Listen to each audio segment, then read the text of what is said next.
And right now we say hello to our dear friend, the leader of the Bailey Bros, which is why I got my David Bailey jersey behind me. It's our guy, Frankie V from uStadium and the New York Post Gangs All Here Jets podcast. Mr. V, how we feeling?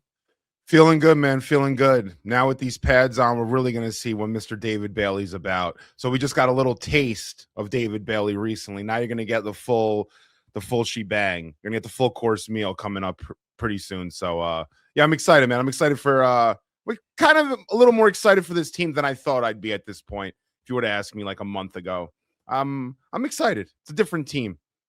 You look at the additions they made and some of the talent they infused, and there's certainly no doubt about that. So the Jets have the pads on today, so you'll get a much better idea on where this team is actually at, especially some of the younger players. But let's not try and minimize it. It's a good sign that David Bailey had a really big-time practice early. I mean, it's better than the alternative, right? You want to see your young players look the part and play well. You want Geno Smith in the practice I personally was at this past Saturday to go out there and look the part, look like a guy who could go out there and lead an offense, get the ball to his playmakers' hands. The fact that not a single ball hit the turf, that's a good sign. That's a positive. So I think early on, I'm not telling Jet fans to, start saving up money for your playoff tickets by any means. But look, I think early on you should be encouraged by some of the things we've seen out there. Is that fair to say? Of course, man. Absolutely. I mean, listen, all of your opinions before the draft or who you wanted the Jets to draft, that goes out the window. The team went in a certain direction.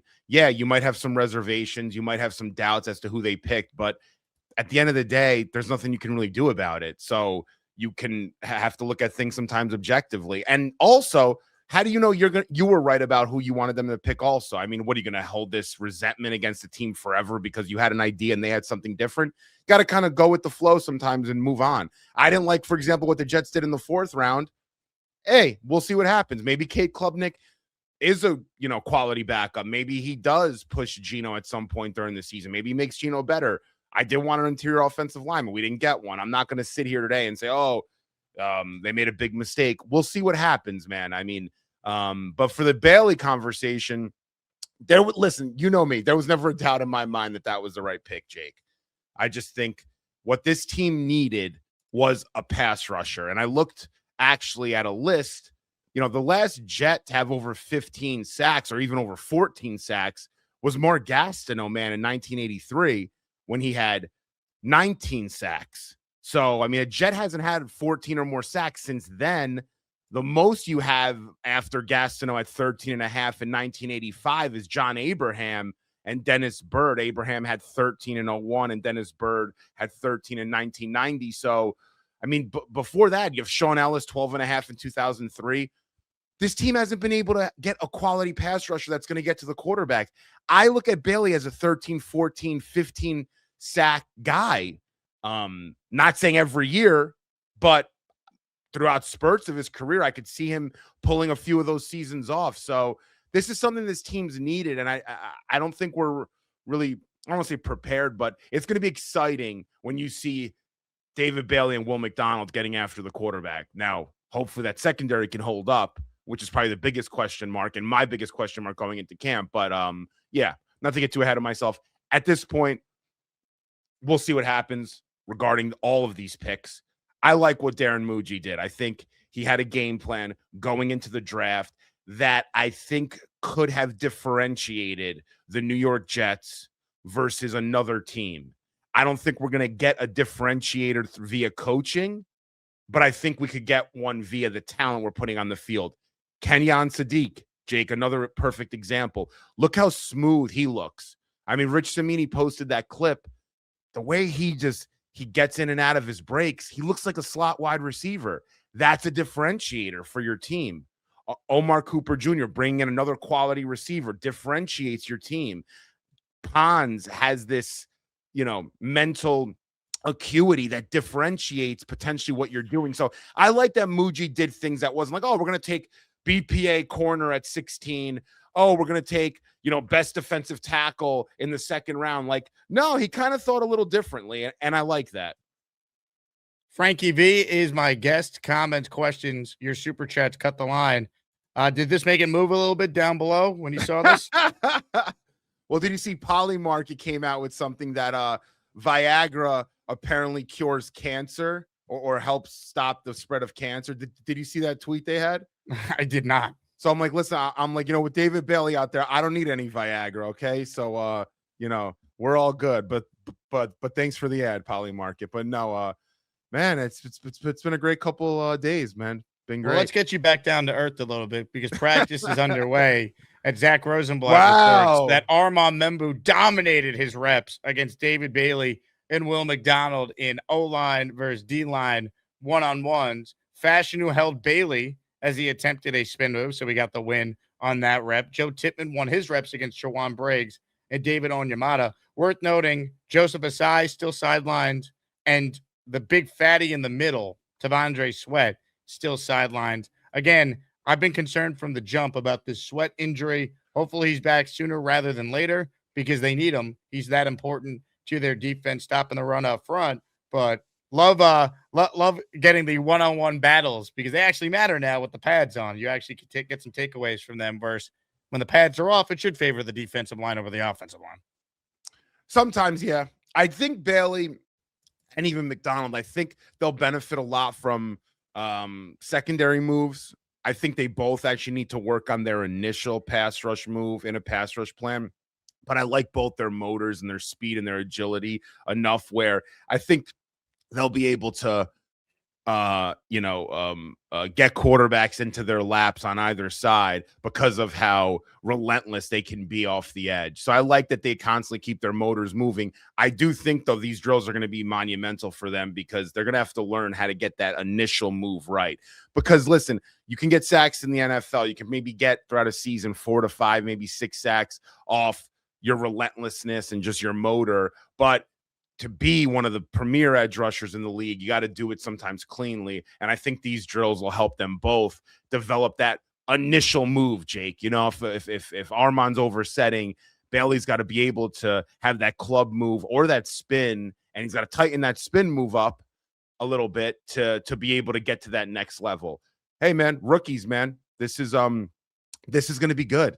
This is going to be exactly what they all need. I think Bailey needs a Will McDonald, needs an Olu Fashanu daily, needs an Armand Membu.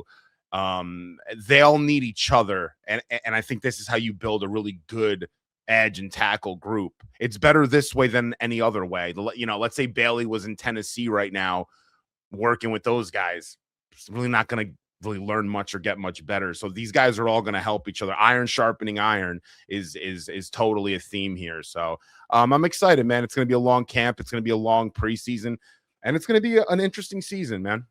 Will McDonald working with David Bailey off to the side on some pass rushing moves. This is the stuff that you like to see with Will McDonald. Is now one of the veterans, believe it or not, on this team. Hit the like button if you're joining us. Frankie V from uStadium and gangs all here with the New York Post. The Jake Asman Show is brought to you by PrizePicks. Check out PrizePicks right now. If you're a sports fan, they have something for everyone, especially if you're one of my listeners and you're gearing up for the upcoming Jets season. For player picks on PrizePicks, you just pick a player you like and you go more or less on a few of their stats. Check out some of the numbers they have for some of your favorite Jet players. Geno Smith, Breece Hall, Garrett Wilson, Omar Cooper Jr., Kenyon Sadiq, and many more. PrizePicks should be your go-to. And check out their new offer right now. Play your first $5 and get $150 in lineups if you win. All you need to do is sign up and use that code HMA. That's PrizePicks code HMA. Download the app now or click the link in the description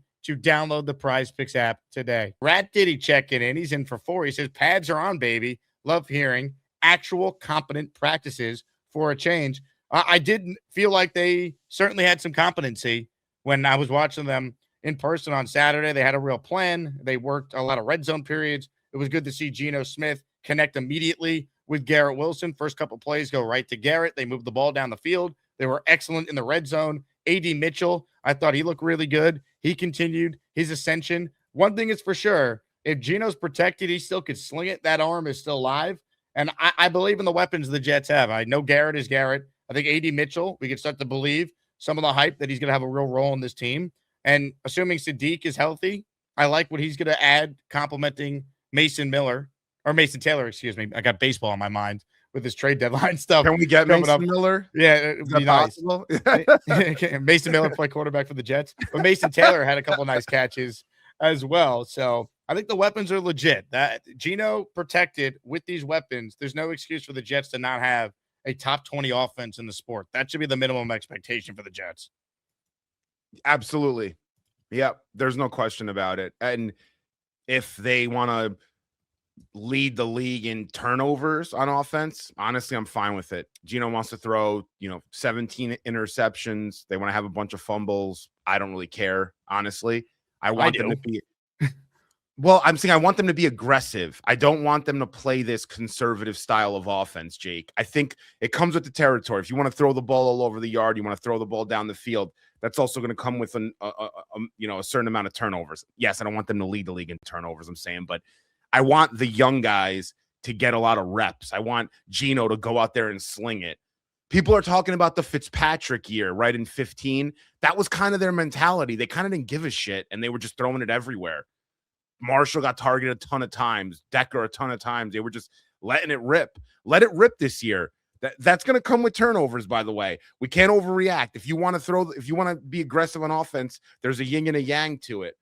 Yeah, I don't want to lead the league in interceptions, I'm saying, but if Geno's going to want to get the ball out and target all these young guys and pepper all these guys with targets, it's going to happen. I do agree with the aggressiveness. Yeah, not all turnovers are created equal. If it's third and long, throw the ball downfield and take a chance. Exactly. And maybe you get a pass interference call.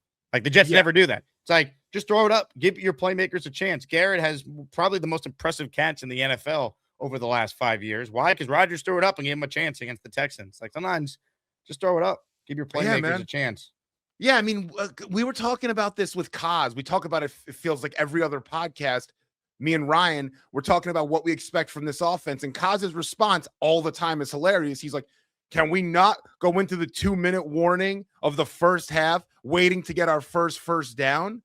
I mean, do we understand that that's like a reality that this team's been under for the last like 5 years of offensive play? We have to wait until the second quarter to get our first down. It's insanity. They should get a first down in their first 2 drives of the game every time. There's no reason. It's just, I hope things change. And I think with this roster, it should. Frankie, you've done it again. You've done it again. Breaking sports news on the Jake Asman Show. He said the Jets need to take David Bailey. Frankie then just said Geno Smith needs to throw a lot of interceptions. Well, you got your wish on the first. There we go. On 11 drills, Geno Smith threw an interception to Minka Fitzpatrick on a pass intended for Mason Taylor. So there you go, Frankie. You got your pass intercepted exactly the way you wanted it to happen, exactly how you drew it up. Hey man, I am totally fine with interceptions. I really, as long as they're down the field. I don't know what that interception was like or what that looked like. I don't know. Mason Taylor's not like a down the field guy, so maybe I was like a tip ball or something. But even so, it's all right. I like what Frank Reich did with Cade Klubnik the other day or yesterday. It's raining, to be fair. Nick Ferry just tweeted both Cade and Geno having some issues with the rain. The ball is sailing on them. Yeah. I mean, it's like a monsoon out there. I woke up this morning. I had a window over. My entire apartment was freaking soaked. I'm like, how the hell did rain get all the way in here? I'm like, well, what was going on last night? This is a good thing, by the way, because apparently Minka made a nice play. He was a ball hawk. The Jets don't get interceptions, as we all know. So I like Minka Fitzpatrick getting it because they're going to need him. Doc Jet fans in our raffle for 2. Thank you, Doc. He says, good morning, guys. Jets actually look like they have a logical plan. Whether it works or not, whether they will stay healthy, we shall see. But having a plan in and of itself is a revelation. I think Muji's got a real plan here. I think this year is about if Aaron Glenn's a part of that plan beyond this year. That's kind of how I view the Jets season. I don't think Geno is the long-term answer. I think best case, he's the bridge for a rookie in 2027. But their plan is basically to build the roster and then add the quarterback next year. Now, that could be in the draft. That could be maybe one of these veterans. People will speculate on Baker. I don't think that's realistic right now. But if it happens, it'd be an off-season thing, not now. But at the end of the day, I think they're just building up the roster, and you want to leave this year with a clear answer on the head coach, and you want to leave this year with a clear answer on what needs to improve roster-wise when you go into an offseason where you have $100 million in salary cap and you have 3 first-round picks. Like you're putting together a team that by this time next year, we should be talking about the Jets competing for a playoff spot. That's got to be the goal. Absolutely, man. Absolutely. I mean, I just listed out our roster on offense, right? If I'm a defensive coordinator going in to play the Jets, even this year, I'm staying up a little later at night. And I know that sounds a little crazy, but look at it this way. Garrett Wilson can burn me. Omar Cooper Jr. can burn me. A.D. Mitchell's speed can burn me. Then you have Sadiq and Taylor. That's not an easy it's not an easy group to face because you don't really know what you can do with them. Kind of very different, but both add value in certain dimensions on a football field. Then you have Brees and Braylon Allen, who I like Braylon Allen. So I might be in the minority there, but I think they both add a dimension to the game. Again, that makes you think of how to stop them. And you got these two bookend tackles that doesn't make it that simple to just get pressure on the quarterback. That's a nice roster right there. There's firepower. You might key in on Garrett, but you might have Omar Cooper and A.D. Mitchell and Sadiq burning you underneath if you try to, have too much coverage on Garrett's side. So you could just go down the list. This roster allows you flexibility where if you do have the right offensive coordinator and quarterback, you can make plays with this roster. You can get first downs. You can score touchdowns. There's no reason that you can't. And I'm saying that objectively, obviously. I'm not just saying that as a fan. I'm not Mr. Positive. So, but this roster I really like, Jake. I like what they did in the offseason. Now, Doc, I'll push back on one thing. I don't know what the plan is X's and O's wise. That's the thing. I think Muji has a plan like Jake just brought up in terms of the kind of roster that he wants for that quarterback. I just don't know what they're going to do this year regarding Geno and what kind of, how the play calling is going to look. If it's some conservative, again, style of play calling, I don't like that plan. But if it's something where you're going to let it rip, a run and gun kind of system, then I'm fine with it. I think that's the way to do it. Ladies and gentlemen, hit the like button if you're just joining us. Super chats, cut the line. Patty says, is 7-9 wins this season too optimistic on my part? 7's not. 9 is to me like Geno really plays well. The Jet defense dramatically improves. David Bailey's having a monster season as a rookie. Like, that's how you get to 9. 7 should be the minimum for the head coach to keep his job. And even then, it's borderline. Like, this team has a talent level where I watched Zach Wilson-led teams win 7 games twice. We're not asking for much for the Jets over a 17-game season where two of your games are against possibly the worst team in the NFL and the Miami Dolphins. You're not asking for too much to say you got to beat that team twice and win at least 7 games.